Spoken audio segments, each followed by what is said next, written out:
Magandang gabi, magandang umaga sa atin mga kapatid kong riders. Extreme TV nagbabalik at meron tayong Shopee Budol dito. Dahil nasiraan tayo ng motorsiklo, naisipan ko na gamitin yung nabili natin sa Shopee. Ito yung multifunction induction headlamp. Napakaganda nito, nakita ko dun sa mga review. Then ito yun. Yan, natanggal ko na siya sa box, hindi ko pa siya nagagamit. Yan, ito yung pinakang unit. Pakaganda niya.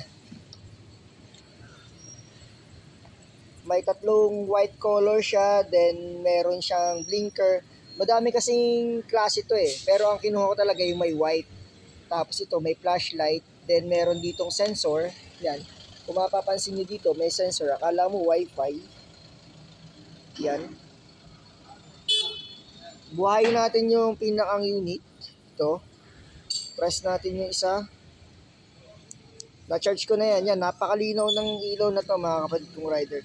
Then kung pipress nyo tong parang wifi, yan, pwede nyo na siyang ito, yung sensor. Yan. Then, oops, ganda, di ba? Oops, di ba? One more. Oops. Yan yung kagandahan dyan. Tapos kung gusto mo namang ibalik, press mo ulit siya. Yan, pagka naging pula na siya, pwede mo nang palitan ng mode. Yan. Then press again. Then press mo ulit. Then press mo ulit. Ayan yung mode niya. Kung gusto mo naman na yung flashlight na kokontrol mo by sensor, ayan. Press lang natin to. Yan, once na nakita na yung green, then i-wave mo lang yung kamay mo doon sa area ng pinakang unit. Then mamamatay na siya.